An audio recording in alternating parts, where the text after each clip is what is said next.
Have you ever heard the story of American star R. Kelly Case, that singing the song I Believe I Can Fly? Yes, this story illustrates coercive control like that in Japan, so watch this. A case that shocked the public with its unexpected twists and unanswered questions. This is the story of a family notorious for their brutality, dubbed by the media as the Piranha Family. Everything revolves around one person, Miyoko Sumida. On November 9, 2011, a horrifying discovery was made in an abandoned warehouse in Amagasaki, Hyōgo Prefecture. Inside a drum filled with concrete, investigators found human remains. The victim was identified as Kazuko Oh, a 66-year-old woman. This discovery sparked a massive investigation, and one name kept appearing: Miyoko Sumida, a 64-year-old longtime resident of the city. In the same month, a woman in her 40s appeared at a police station in a terrible condition, covered in injuries believed to have resulted from an escape attempt. The woman was identified as Kazuko's eldest daughter. After interrogation, it was revealed that she had been held captive and abused. This further complicated an already grim case.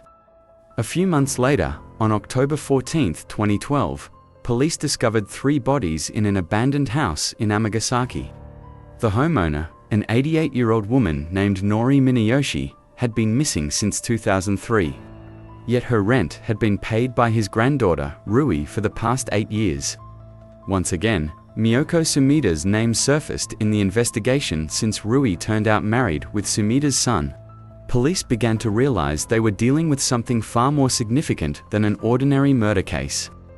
A few weeks later, on October 30, 2012, another concrete-filled drum was discovered, this time at Honus Harbor in Okayama. Inside was the body of Jiro Hashimoto, a 53-year-old man. The identical disposal method led police to suspect Sumida and her inner circle's involvement. An anonymous tip led them to investigate the disappearances of several people last seen at Sumida's luxurious penthouse.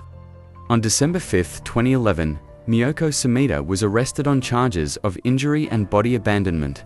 However, this was only the beginning of uncovering crimes far more complex and terrifying. A bizarre network of multiple families entangled in these gruesome incidents began to unfold, with Sumida at its center, the self-proclaimed matriarch. But who was Miyoko Sumida? To understand her crimes, we must go back to her childhood. Miyoko Sumida was born in 1948 in Amagasaki, Hyōgo Prefecture, right after World War II. As the eldest child, her early life seemed stable. Her father ran a construction business and earned extra income by renting rooms to workers. However, Sumida's life drastically changed when her parents divorced. While she was still in elementary school, most of her childhood was spent without parental attention. She lived with her father, but he spent most of his time in nightlife activities.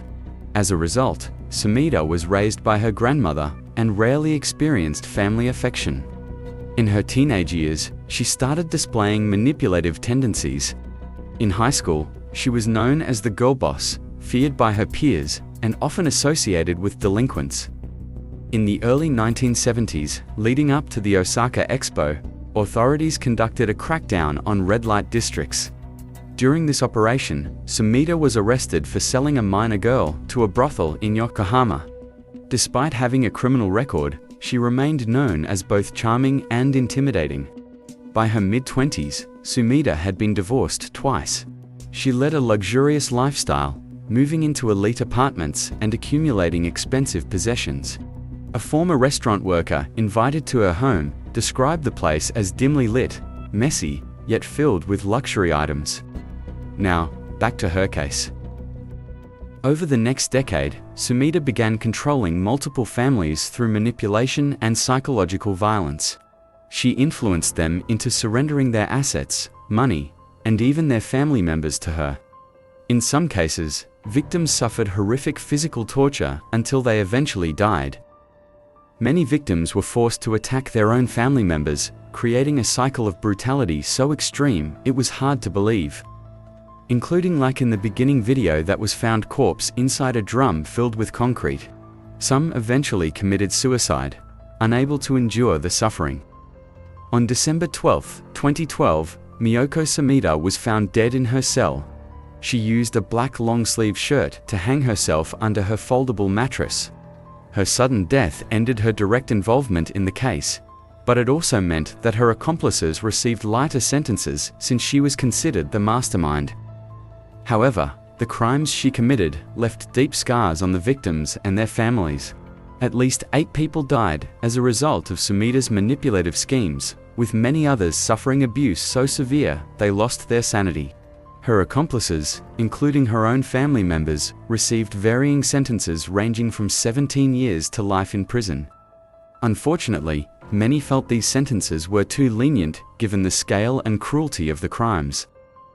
To this day, this case remains one of Japan's most infamous crimes.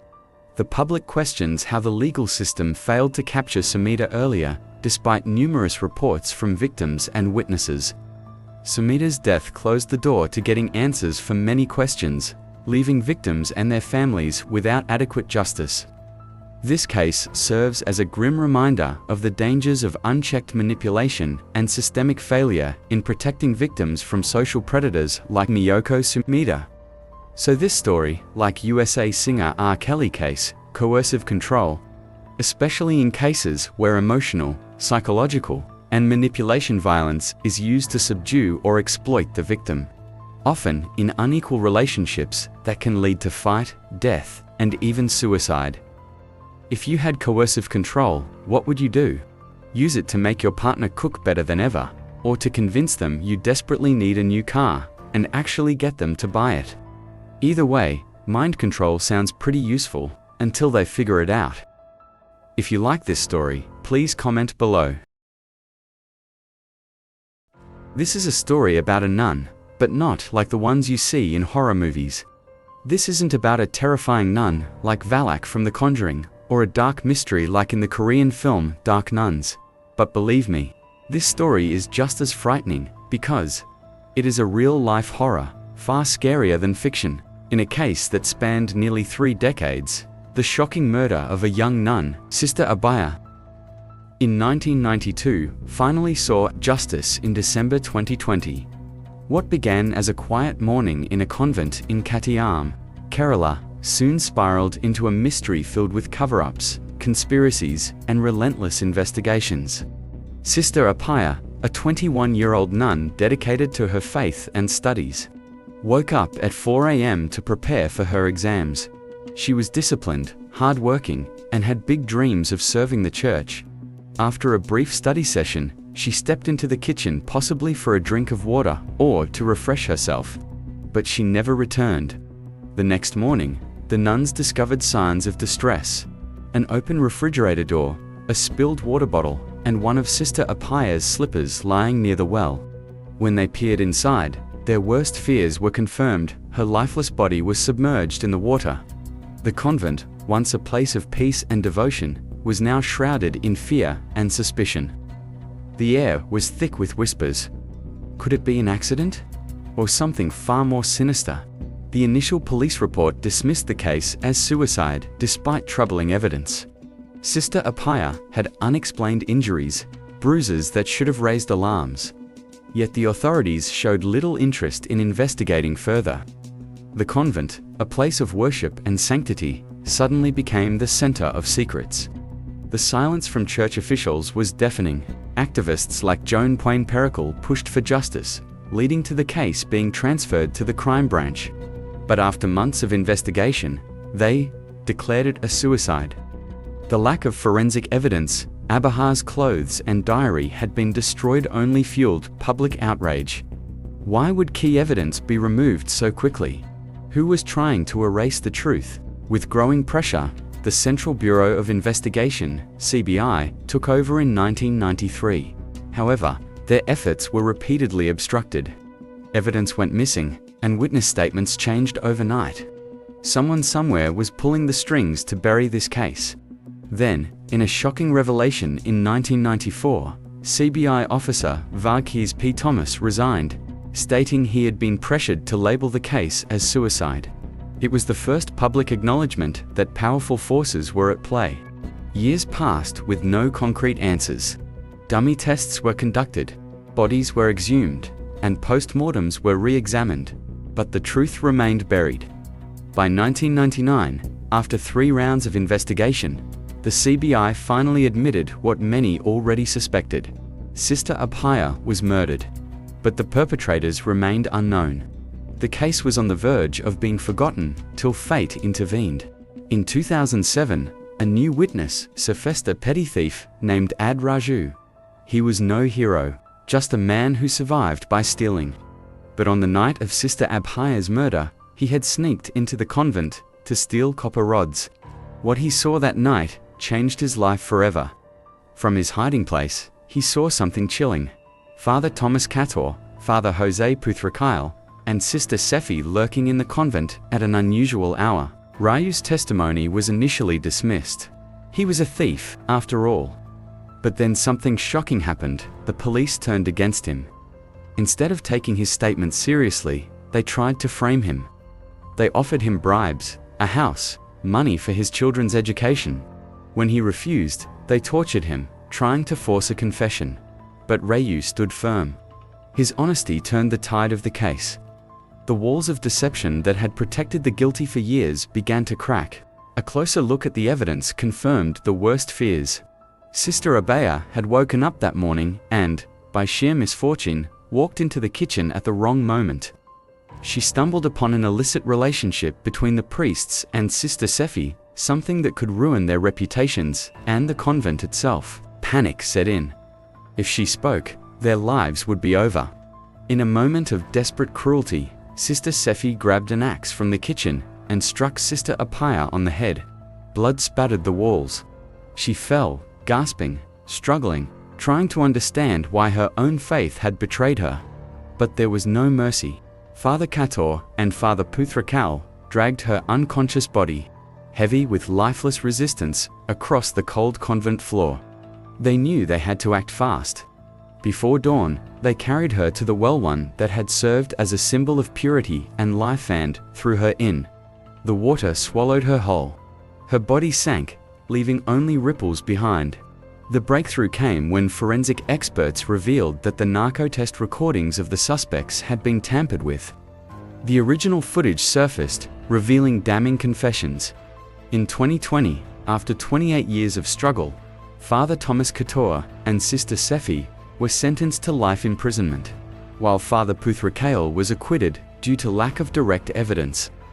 The courtroom fell silent as the verdict was announced. For years, the convent had hidden a dark secret, but justice had finally prevailed.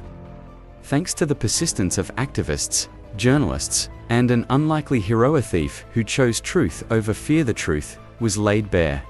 As the guilty were led away in handcuffs, there was no celebration, no joy. Just a solemn realization. Sister Abhaya had lost her life for being in the wrong place at the wrong time. But at last, she could rest in peace. A case that many tried to bury finally found its resolution, proving that no secret can remain hidden forever. So, who really holds the power? Who has the right connections to keep this case buried for so long? The truth is out there. But will we ever see it? Stay sharp, stay aware. Until next time, keep questioning everything. This story reminds me of Harvey Weinstein and Jeffrey Epstein case. On Christmas Eve, December 25, 2024, while most people were busy celebrating with family or enjoying the city's iconic holiday markets, a scandalous storm rocked the heart of Japan's entertainment industry. As midnight struck, Shukon Bunchen dropped a bombshell news report that left the entire nation gasping. Just for information, Shukon Bunchen is like TMZ in America, a media outlet that frequently exposes scandals and exclusive news about celebrities. This wasn't just any scandal, it involved Nakai, a towering figure in Japan's entertainment world for decades. But that night, his legacy was on the line. It all began with what seemed to be an ordinary dinner. In June 2023, Nakai was scheduled to meet a Fuji TV executive and a young woman. However, the executive cancelled at the last minute, leaving Nakai alone with the woman. What happened behind closed doors that night would later become the biggest news story a year later. The woman accused Nakai of sexual assault, and the trauma from the incident forced her to quit her job. When she sought justice by bringing her case to Fuji TV, negotiations began. Nakai's legal team offered a settlement of $600,000 USD to quietly bury the scandal. However, the world only learned of this scandal when Shukon Bunchen exposed everything on December 25. Nakai's agency immediately responded, stating that the matter had been resolved through mediation and asking the public to respect the privacy of all involved parties. But that wasn't enough to silence speculation. The public frantically tried to connect the dots, guessing the identity of the woman. Many speculate about the identity of that woman. Some believed that woman was former Fuji TV announcer Nagisa Watanabe. Some speculated that she was a former Fuji TV announcer, but Shukon Bunchen's report denied this theory, describing the victim as a woman in her 20s, who was still active in the entertainment industry. To this day, her identity remains anonymous, hidden behind nickname X. On December 27th, a day after the scandal reached its peak, Fuji TV finally released a statement. They claimed that the executives had no involvement in arranging the dinner and denied some of Shukon Bunchen's accusations. But what about the victim? What really happened that night in June 2023? Let's go back to May 31, 2023. In an upscale district of Tokyo, a barbecue party was taking place at the home of a Fuji TV executive.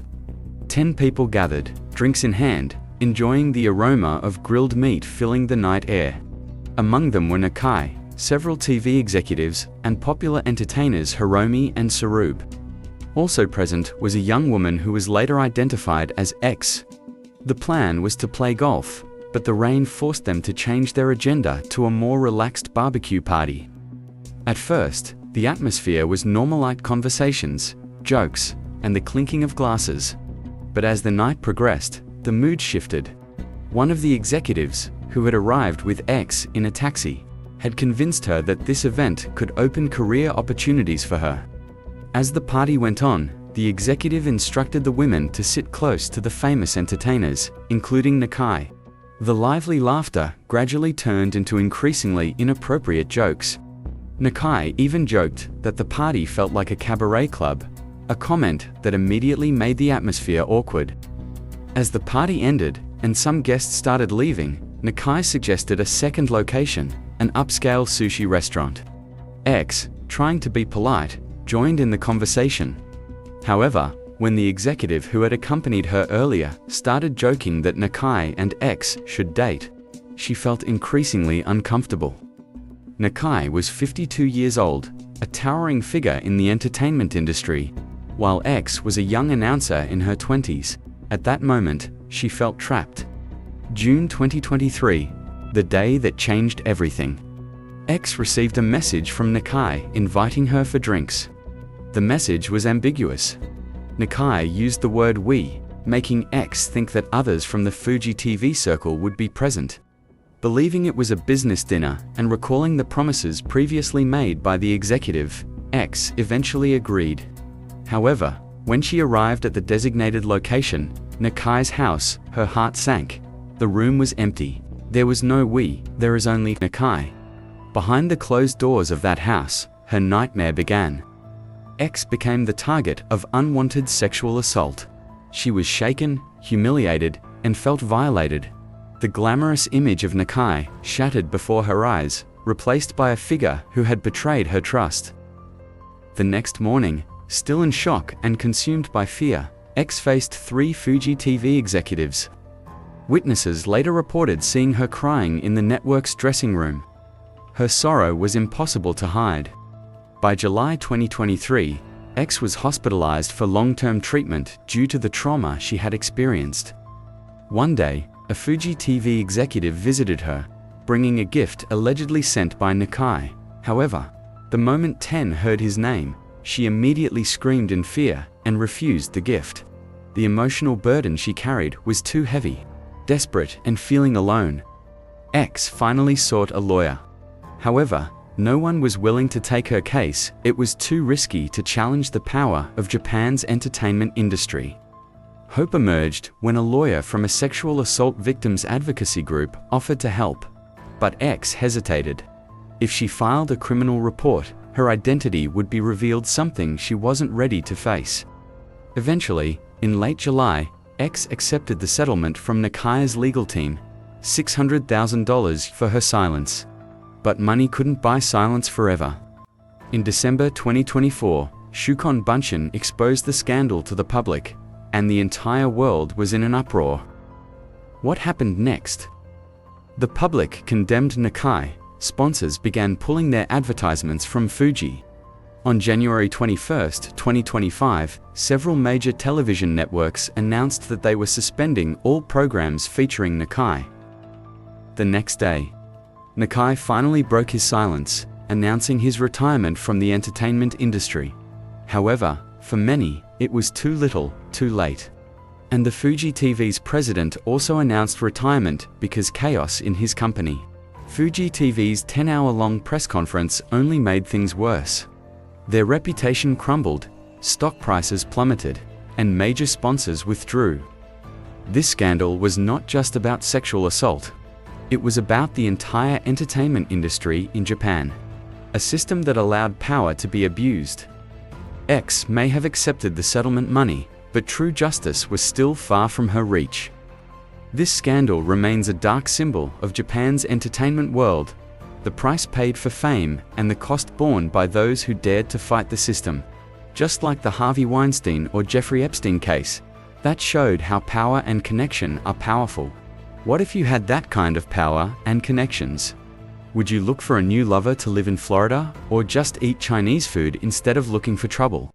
Please comment below.